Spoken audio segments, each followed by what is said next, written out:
Welcome to the show. We hope you have a blast. Thanks for making time for the Dealer Talk podcast. Another business leader, here's a penny for your thoughts. This ain't a regular conversation, baby. This that Dealer Talk. What up? Welcome to another episode of the Dealer Talk podcast. This is your host, Herb Anderson, and thank you so much for tuning in. We're going to have an amazing conversation today. We're going to be talking about social media. We have a recurring guest. This person has been on the show in the past, but there's been some changes as of late, and I thought it would be a great conversation to kind of share with everybody here. And so today we have Mr. Bob Lanham on the program. Bob, what's up, dude? How are you, sir? Dude, fantastic, man. How are you? Great to be back. Yeah, man. Thank you so much for doing this. I'm sure things are crazy in your world. So it's really cool to have you on here so we can have a conversation. Dude, absolutely. And it is crazy, man. It's good crazy though, right? Yes, sir. Absolutely. So, dude, it's been an amazing year for the automotive industry. And I've said it on previous episodes this season, but who would have thought that the COVID situation would have been so productive for the auto industry, right? What's going on overall, like 50,000 view on your end, because you guys must be crushing it as well with the numbers and everything that's been happening. Yeah, we've had and are having a great year, and it seems to be continuing. And sort of answer your question, one of the things that I learned, at a 50,000 foot view on what has changed or why dealers or what the impact COVID had on the industry. Which was dealers were just forced to evaluate. They were forced to evaluate everything from their operations to their expenses to their media plans, right, to how they handled business and took ups and messages, etc. And what I think came of that was learnings of new processes or adapting to new processes that needed to be had, but were forced to be had because dealerships were closed or they were appointment only, or sales were down, so they had to cut expenses. So, the biggest takeaway I'm taking from what the pandemic has done for our industry is it has forced dealers to evaluate all facets of their business, including their media buying and their media planning, which is obviously what we live in on a day-to-day basis. And I think when they did that, they found a lot of waste. They found a lot of media they were running they couldn't measure. And I think they just realized we need to evaluate and be smarter. Absolutely. No, I totally agree with that. It's crazy too, because in a weird way, the situation, and I know it's all about supply and demand, and that's been great on the used car side of things. And I think that a lot of the profitability this year is because of that. But in a way, it's really been good. It's kind of unified the industry on the growth side of things, right? To be able to make more money, which I love seeing in this industry, because for some reason it's an industry where we keep losing money every single year. It seems like it gets more competitive, and we have to leave more on the table in order to compete, right? And so I don't know. I have this weird wish almost that like all the dealers are going to unite and be like, listen, this is the way we need to operate, and all of us need to hold, our prices at these levels and kind of work together so that we can all continue to be profitable. Obviously, I don't think that that's going to be the case, but what is your take on that, man? Just as an, not even the Facebook thing, just as an observer. Well, Herb, I think we've talked about this, right? I think the experience of the purchase finally has truly outweighed the incentive or the price of the purchase. And when buyers were put in control versus the seller being in control and using incentives and pricing to be in control, you saw just a better experience. And you saw an experience that was able to adapt to the way people wanted to buy. And I think what the industry has learned, and this is not new research, so this is important to understand, is consumers have always have been willing to pay a premium for a quality customer experience, for a better customer experience. And that's what the pandemic forced, right? Was a better selling model. And the return from the consumer or the buyer was, hey, I'll pay more. I'm willing to pay. This is a great experience. I will pay more. And I'm hoping, and we've seen it with many dealerships, they learned that, hey, my brand or my experience on how I conduct business, how I play a role in the community, right? Is bigger than how much you're going to sell that car for. Now, I'm not here to tell you price obviously isn't part of the equation. I just think it's a smaller part of the equation now than it was in 2019 or early 2020. And again, this is simple consumer behavior. You provide a superior customer service. Statistically, all the research has said from the auto industry and out of the auto industry, people will pay a premium for that. And I think that's what digital retailing brought to us. Yeah, no, I agree, man. I like that you're talking about the experience because, and I've said this on my show, and I've been on a couple of podcasts this year, and I've talked about that as well. But I think one of the best things about this situation is it's that it's forced kind of this. I don't know if perspective shift is the right word, but it's what's coming to me right now. But I think that decision makers are looking at things differently, and they're more open, right? They're open to doing things differently, and I think that's going to push progress, right? For me, the difference between progress and change is inevitable. I mean, COVID, who would have thought that was going to be in the mix this year? And what are you to do? That's completely outside of your control. But progress is what we've done in this industry this year, and it's been adapting to that and kind of working with what we have available to get in front of customers and offer, and to your point, offer that experience. The cool thing, though, that is kind of a long-term effect, in my opinion, is that all of us in the industry are kind of doing these things now, right? Everybody's talking about digital retailing now more than ever, and they've partnered up with a digital retail solution. We're picking up customers, dropping customers off. We're more willing to do offsite test drives and all these things that consumers have been wanting, right? Or have been alluding to. That's where they want the experience to go. And now it's becoming common practice. So what's the next thing? How do you differentiate yourself? So now that's just going to force more creativity. It's going to force people to look at the business differently. And I'm excited to see what that's going to look like, man, in 2-3 years from now. You know what I mean? I agree, man. Like, what have we been telling consumers when every month we're able to put $10,000 under the hood?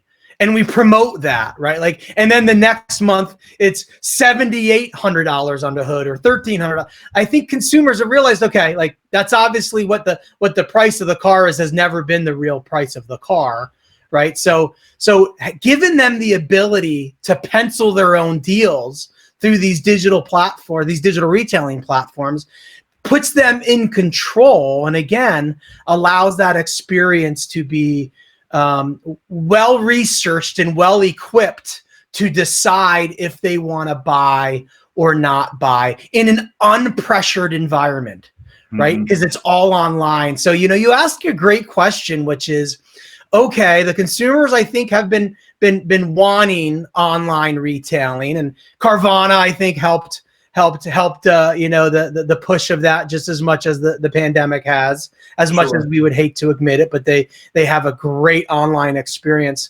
So what is next if we all have the same online experience? Yes. Right. If every dealer has the exact same format and flow and process, what is the differentiator? I don't think it's price. It's not right. It's no way. Right. It's why should I buy from you versus you right up the road? Or more importantly, how about the store that might be 2 states over?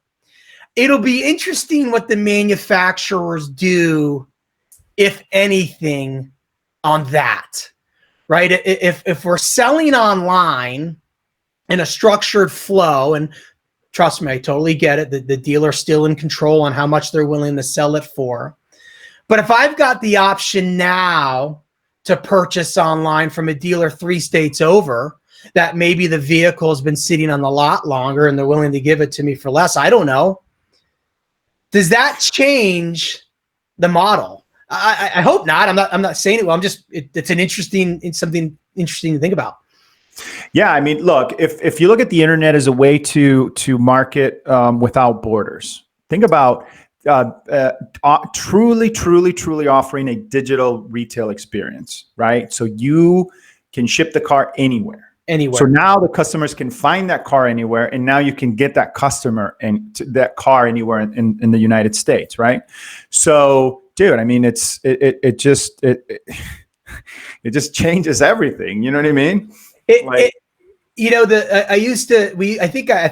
to be honest with you. I think I said it here the first time you and I connected, which is it's now becoming less of the thrill of the sale.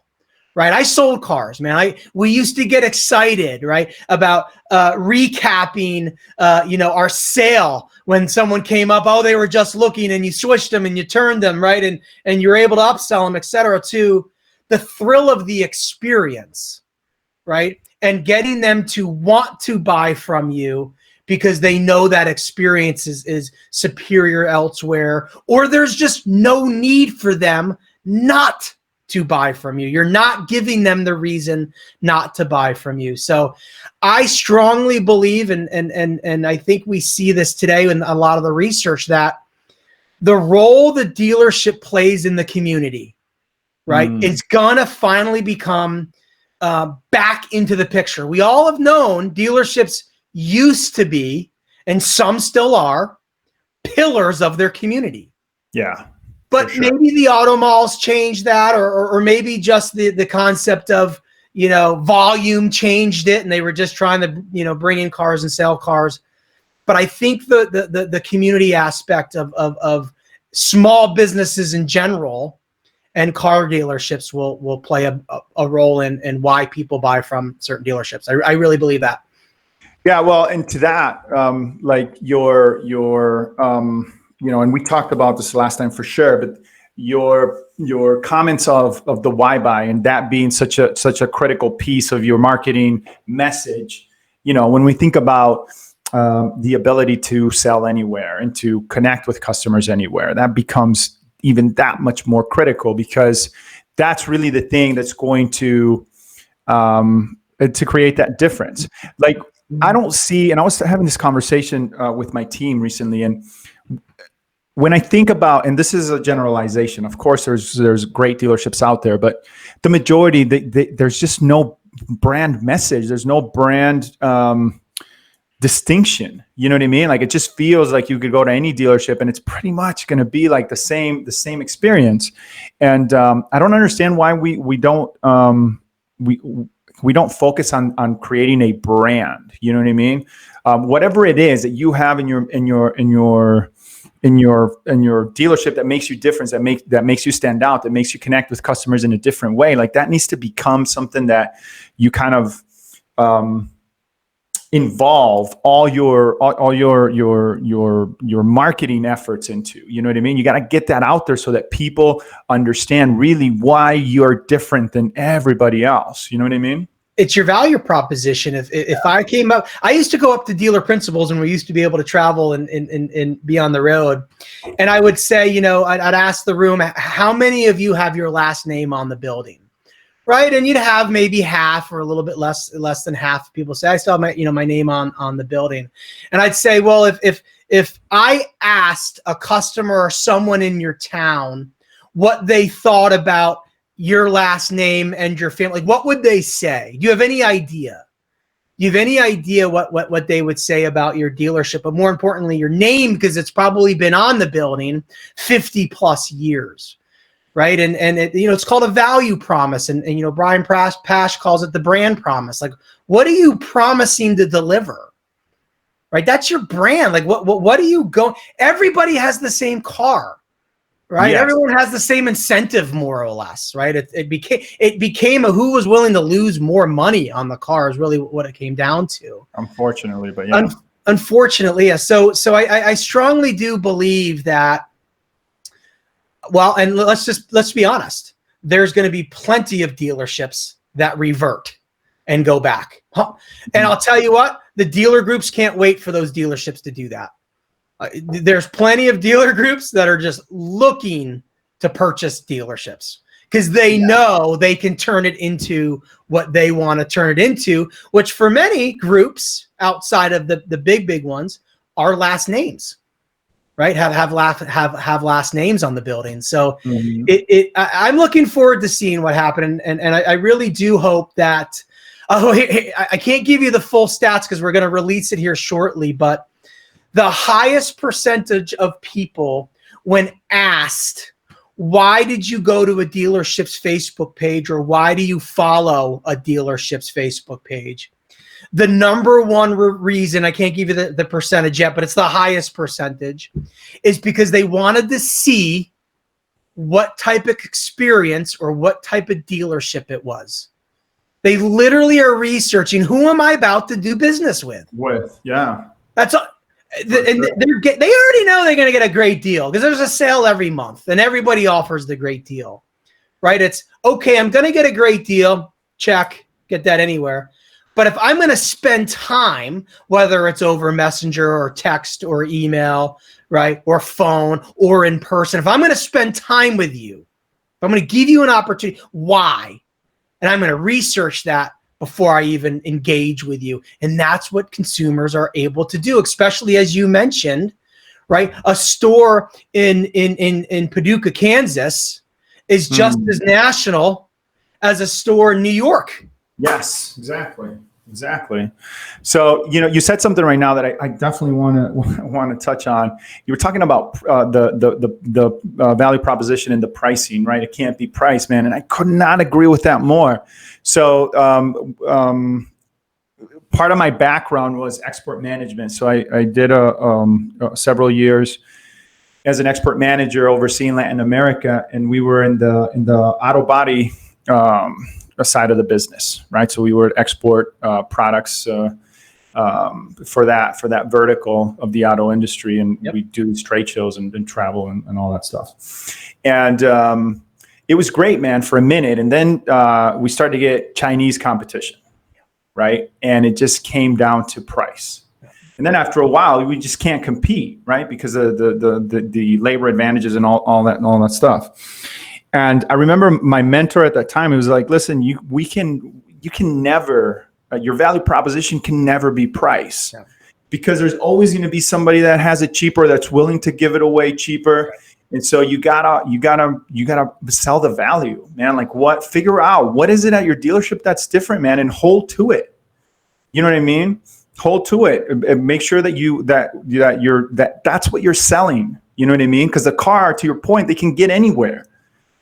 So I love that. This little story, Herb. I'll tell you this. It related to the media world. Back in 2009, I was one of the first salespeople at Hulu when Hulu was just being introduced to the market. And, we were a premium video platform with premium content and a video and a premium, video ad format. And we could provide what they called efficacy, which was increase or lift in general recall, brand recall, et cetera. And, one of the things our CEO said, again, we haven't sold anything yet, that we didn't present pricing, nothing to be sold. And he literally said, I am willing to turn down business if clients think we're not a premium product.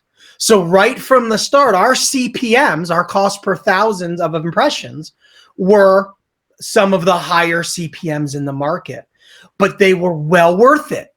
We had the best ad format, we had the best content, we delivered the ROI, and we easily could have went out to market like the ad networks or the DSPs and the exchanges selling cents on the dollar impressions. but that's not the brand that Hulu was going to be. And I know that's probably not apples to apples in the auto business, but that was one of the biggest learnings I had, which is you have an opportunity to define what you want to be. Like if you want to just be a volume seller and lose money, like just put that in your digital retailing tool. I mean, people will go through the process and they'll just realize, okay. Yeah, or make that your value proposition. I'm the cheapest, but then be the cheapest. You know what I mean? Lose on every car.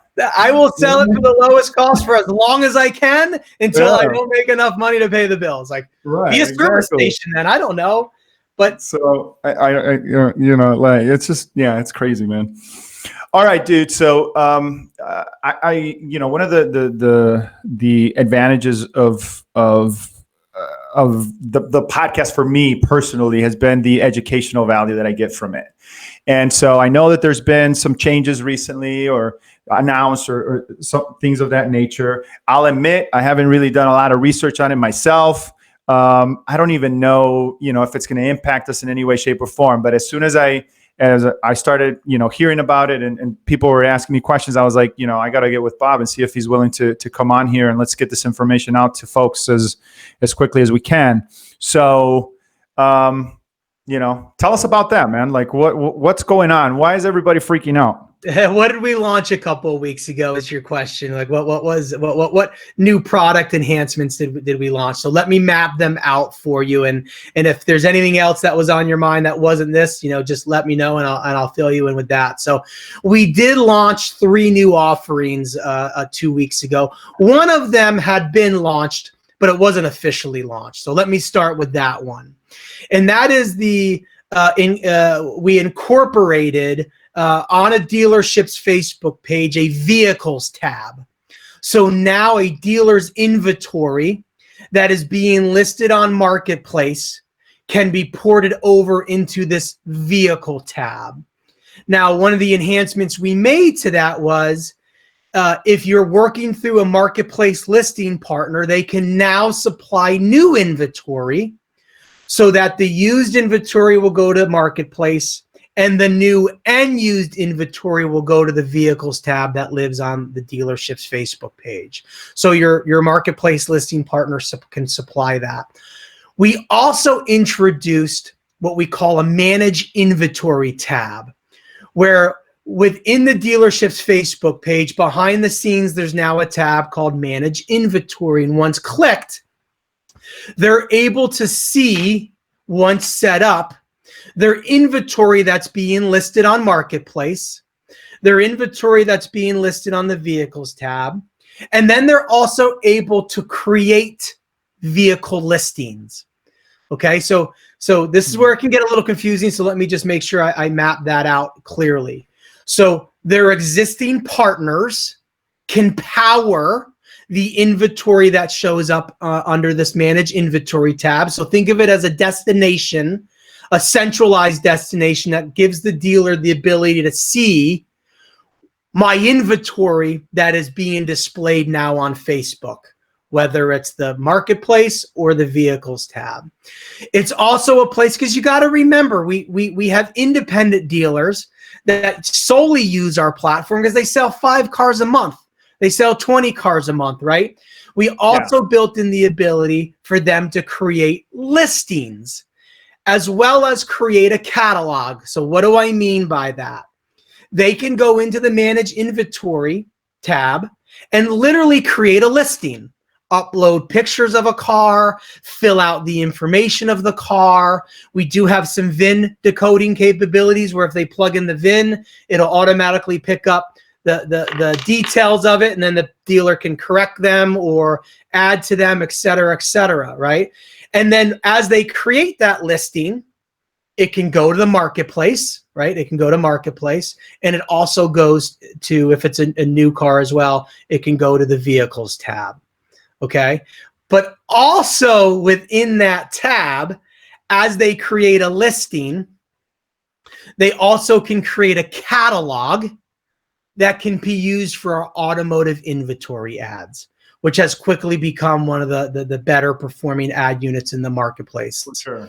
Yeah. So think of the Manage Inventory tab as a destination to kind of Own your inventory in the sense of get a better understanding of what inventory is being displayed by my partners on Marketplace and my vehicles tab, creating inventory if you don't use a partner, and then creating a catalog that can be used for automotive inventory ads. So that's our second feature. And finally, the third feature. So we have the vehicles tab itself. Right. We have the manage inventory tab, which is sort of your inventory management for all of your inventory on Facebook. And then we have what we're calling a simplified flow for automotive inventory ads. So think about all those dealers, again, mostly on the smaller side, that don't have a partner for inventory, right? That don't know how to build a catalog feed to power automotive inventory ads. Well, they can create a catalog. They can have a catalog pushed to them in Business Manager.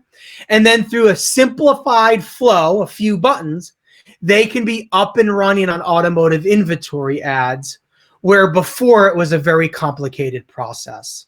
We've always offered the ability for any dealer to execute automotive inventory ads on their own.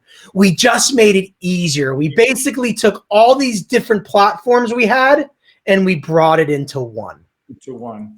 So let's talk about two distinctions there, because I think that they're sometimes, I know from the conversations I've had with dealers, there's confusion. So when we talk about the catalog, what we're talking about is the all your inventory, right? Scrolling on Facebook, right? It's kind of like you can upload it and then the ad just keeps going and it shows all the different vehicles. And then customers can click it, and then you create the experience. Where do you want that customer to go? Do you want to generate a lead ad? Do you want to click and go into the VDP? Where do you want to send them after they've kind of engaged with that piece of inventory? That's right. And then the other thing is when we're talking about the upload process, basically what the change that was made that's made it easier. That was done before. It was more complex because it was done through APIs and things like that, and it just was a lot more complex. And now you could either, if I understand it correctly, you can either create your own catalog by uploading images and things like that onto the platform, or you by just going through the process, connect your inventory if you don't have like a home net or something like that into Facebook, basically, so you can launch those types of ads. That's exactly right. And just to add to that, we actually have incorporated the ability for a dealer to purchase a catalog from two partners, Synchro and Naked Lime. So let's just recap how they can get a catalog into our system, okay? Their marketplace listing partner, if they use a marketplace listing partner. That marketplace listing partner submits a catalog to Facebook on behalf of that dealer. They can now use that catalog to power not only their marketplace listings, but their vehicles tab. And then if the marketplace listing partner gives them permission, they can use that catalog to power automotive inventory ads. The three other ways to get a catalog into Facebook is to manually create one by one, right? Which is a very simple process. To upload a catalog so they can create their own spreadsheet, or have another partner outside of us, like you said, a vAuto, create a feed and upload that into their Business Manager, or have the partner upload it for them, or they can purchase a catalog from one of our two partners. And we have a help file. So if any dealers listen to this, like, I still don't know, we can submit the URL to the help file. Those are the four ways: partner, right, one by one, upload, and upload could mean dealer uploads or a partner uploads on their behalf, sure, purchase. And all those catalogs can be used for marketplace, vehicles tab, which is now new and used. Marketplace will still stay used. And then automotive inventory ads, which is that ad unit that goes out. Because remember, Herb, because I got some questions when we first launched this from some of our agency partners, which is like, why would you do that? Because that's what we do for the partners. And I just simply said, remember, we work with the smallest independent dealer to the largest dealer group. We want to provide an offering that everybody can use, however they choose to use it. So for the big dealers, obviously working through partners is probably the easiest way to go, because are you going to be uploading one by one, hundreds of it? No. Yeah, right? Yeah, of course. No, that makes total sense. And I love it because it helps the independents, right? It helps the smaller dealers get a piece of the action. So, exactly. But I mean, just to play devil's advocate, what do you do?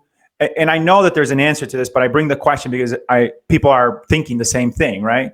So what about everybody's going to be on Facebook now showing their inventory from the smallest to the largest, and there's going to be oversaturation. We're gonna lose clicks. What would be your take on that? Yeah, and I think this is where the industry is going to need to evolve. And I'll tell you, I think we're going to be forced to evolve with what Apple is looking to do with their iOS system and tracking, and what Chrome is doing and Safari is doing. Now, we want to provide option. We don't mandate one way or the other, right? Like, you can send all of the ads to the dealership website, 100%. You can still do that. Or you can send them to the VDP that lives on Facebook, right? And there's pros and cons to both. Sure. Again, we don't mandate either one. But again, if you're an independent and you don't have a website and you're using Marketplace as your website, you now can use your Facebook page as an extension of Marketplace, because it lives under your page, where also people are going to research if they should do business with that dealer, right? And now they can look at the experience as well as the inventory. So we want to provide option. And for those dealers that say, well, I want to drive traffic to my website, it's a better experience. Great. Continue to do that. Some will say, I'll tell you a quick story. I was in a meeting, and before we launched the on Facebook automotive inventory ads, which drives to the VDP on Facebook versus driving to a dealership's website, I brought this up in a meeting. I wanted, what do you dealers think about if we came out with this? Would you utilize it? And one dealer goes, I don't care where I get the conversion. I just want to get the conversion. Right. So that's really what it comes down to is test and learn, figure out where we want to go. We're not looking to try to compete with website providers or other partners. We just want to give, again, the smallest dealer and the largest dealer options of working with us. Well, and the other thing I would add there for anybody that kind of has that thought too is, listen, don't forget that you control the audience, right? You control where you want that to go. So if you're just doing cold strategies, which is a great way to get more reach and more eyeballs and stuff, then yeah, maybe there's a little bit of an impact. But if you're doing it, I don't want to say the smartest way, but if you're doing it in a more efficient way, then you should be targeting your DMS, and that's unique to you. And if you're not doing it that way, then you're missing out anyway. So it doesn't matter how many people are on there or not, because that's really, in my opinion, that's the best way to utilize a platform, is to go after the people that have already said yes to you, and you control that list, and you can upload and you can target those folks. So here's a great example, Herb, of a question I get often, which is, or not a question, sort of a scenario and comment on an experience that is better per many dealers on their website versus our experience, which is Facebook lead ads. We have the ability to with a click of a button, more or less create a full lead, and you can ask additional questions and the person can fill it out, right? And then that lead gets sent to their ad account and or directly into the CRM if they've set that up. Well, I've had many dealers say, I would never run a Facebook lead ad. Like, oh, okay, to each his own, right? And I would say, well, why? And they would say, well, because when I drive them to my VDP, then they fill out the lead. It's better quality. Great, right? Like, but again, we're offering the option to provide the lead directly within Facebook, sure, or you have the option to drive it to the website and go, right, and go that route. What I love about Facebook is that we're just providing, sometimes probably you can do so much on our platform that it might overwhelm some people, but we have a platform that allows businesses to operate how they feel they want to operate. We have best practices. We have a playbook that has been proven to work. We know if they follow it, they're going to see great efficiencies and great results. However, I'm learning ideas all over the place that dealers do on our platform. I was like, I never thought of that. That's fantastic. If it works for you, run with it. Right. Yeah. Yeah. I think that's where we're, like I said, I got a lot of people kind of like, dude, like, what's going on with this? Like, this is going to impact us. And I'm like, not really, man. Like, you should have multiple strategies. Like, if you just have one way of doing it, you're not doing it right. Boom. Herb, you just nailed it, right? If anyone that is worried that whatever we've come out with is going to cause business decline for them, or they seem it competitive, that's when they need to evaluate what they're selling to dealers on behalf of Facebook. And I entertain those calls all the time, which is, you're doing this, that means the dealer can do it themselves. And then what's my value? I'm like, what's your value? Like, we're not a one-stop shop. There's one thing we're selling to the dealers. It's a full funnel strategy, right? It's a signal resilient strategy. Like, there's multiple facets that you can play. You just need to figure out how you play that. Yeah. Yeah, and that ties into knowing your business, right? And setting up the right strategies. Because I've done, for example, DMS campaigns at some dealers, and it hasn't worked. You know what I mean? But the cold stuff works really, really well, and vice versa. So it just, experimentation. I think that's key, man. You got to run multiple strategies, and the ones that work, stick with those, and kind of develop those. Okay. So awesome, man. I'm glad that we had an opportunity to have that conversation and kind of put it out there, because like I said, I know that, and as the weeks go by and more people start to catch on, hopefully they can reference back to this session and kind of get some more clarity. I did have a question that is for me internally for kind of what I do. And I don't think that there is an impact, but if there is, I'd love to kind of get your take on that. Has there been any changes to audience selection, or how we can target, the specificity of the audience, or anything like that? Has there been any excuse me, I can't talk. Has there been any changes to that segment? I mean, outside of what we launched last year in terms of many people know of what we called HEC, housing and employment, and credit, right?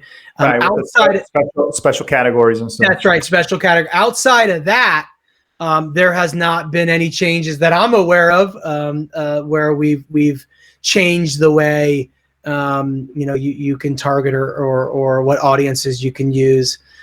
So not that I'm aware of, Herb. So cool, awesome, man. That, to me, that's the most important thing, because as long as the audience is still, we're still able to kind of, what's that saying? Chop and dice it, or slice and dice it. Right. Any way it makes sense for our dealership, then everything else is just you just have to experiment, in my opinion. You know what I mean? So, all right. So we're getting close to that time, but I wanted to maybe take the last 3 minutes to talk about what's in the horizon, man. Like, what do you see? Obviously, I mean, without giving stuff away that maybe we can't talk about, but what's the future look like here for, let's say, the next 6 months to a year? Yeah, no, I get that question a lot, and there's one theme. So if anybody wants to know where my head's at, or what we're looking to accomplish, but our one theme is ultimately to make it as easy as possible to do business with us, right? First and foremost. And I'm not worried about performance. Like, I'm not worried about performance at all. The playbook, if you set up the playbook correctly, you're going to get their performance. We will be one of your top platforms, if not the top platform to work with. But it's how are you working with us, which is on my concern. So you brought up DMS audiences and CRM audiences. The number one complaint I get is, well, it's so manual. I have to export the audiences, and then I have to import the audiences, right? So how do I automate that? How do I work with the DMS and CRM platforms to automate that for the dealer or for any agency that wants to execute, CRM related audiences, right? That's making it easier to do business with us against a strategy that has proven to be one of the most profitable strategies a dealer can buy. So look for partnerships where platforms have integrated with us, again, to make it easier for the dealer to execute however they choose to execute. Perfect example, right? Which is, hey, so it sounds like you've created this manage inventory tab so that I don't need to use a partner. That's not the case at all, right? Like your partner can power that tab, can still power marketplace in the vehicles listings tab. So again, we want to make it easier for dealers of all sizes to do business with us. And to be able to do that, we know there are some key platforms that we need to integrate with because they have the data, or the data is housed in their platform, and we just need to make it easily accessible so that it's as close to a one-click buy as possible. Right on, man. Yeah. So, okay, cool. What about anything that you guys see that's coming? Like, obviously, video, which you guys can do, by uploading and stuff. But is there anything changing in that segment? Are we maybe an extension of times? Or something of that effect? Because I know that, if you don't fit the certain ratios and stuff like that's going to impact where it displays. So that's been something that's, I'm not going to say it's a frustration point, but if you're not paying attention to those things and you maybe you're not getting what you thought you were off Facebook, a lot of times I notice that it's just the video size that they're using or the length. And so that limits, where it's going to display. Are there any changes coming to that part? No changes, but I'll tell you, I'm looking to get better myself at letting the industry know what we can do.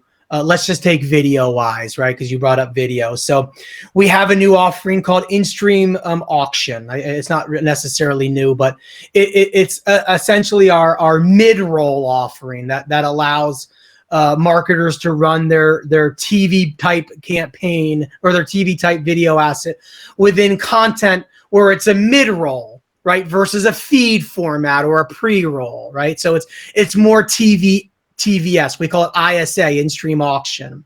Well, I also posted on LinkedIn a couple of weeks ago where I stated, how many of you know that you can remarket on your video duration, meaning attention span. So, if you have a video asset that's 15 seconds and you run that on Facebook, you can create a retargeting campaign that automatically retargets against people based on how long they watched your video.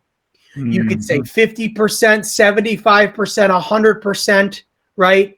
You could do a time, 7 seconds, 15 seconds, etc. And why do we do that? This is where marketing strategies come into play, right? So if in the news feed, if the average view duration is 3 seconds, but you see that your video asset is getting a segment of people watching it for half of the time or 100% of the time, that means they're showing interest. Wow, they took the time to watch that video. You should 100% retarget them, right, with a lower based funnel ad or a different ad, right? Think of that as a cold strategy to a warm strategy, right? And then you've got this audience that's now warm. Based on what action they take, you can make it a hot strategy. So I'm going to try to do a better job at just literally taking the functionality that we have already and making sure people, I posted that about how you can retarget off of attention span, which is my marketing term, but it's really duration of the video. And you should have seen, didn't know we could do that. You can retarget off of people who viewed your marketplace listings, right? We have such great, we call them engagement audiences. We have such great ways to take cold audiences to warm audiences to hot audiences. But they have to be set up. They have to be utilized. What we see today is I have this video, 15 seconds, just throw it on the platform. Let's see how it does. Well, it's hold on a second, right? We're not the same as Hulu. We're not the same as YouTube. We're a completely different video platform, but you learn to use our platform, right? Yeah. In a way where you can really drive people down the funnel based off of engagement, based on what they're doing with you. Sure. I love that, man. Dude, thank you so much for doing this. I appreciate it. I always love talking to you. There's always some lessons for me personally. So thank you so much. There is one question I ask everybody that comes on the show. You've already answered that. So let's spice it up a little bit. So it's been a rough year. I mean, auto industry aside, like there's been a lot of challenges for a lot of people. How do you see things evolving next year and why? If you think it's going to be status quo of what we were in the beginning of last year, we're going to struggle. Certain companies are going to struggle. People are going to struggle. If you're in this business, you have to adapt, right? You have to challenge status quo, right? Because I think consumer behavior has proven that they want to work differently. They want to act differently, right?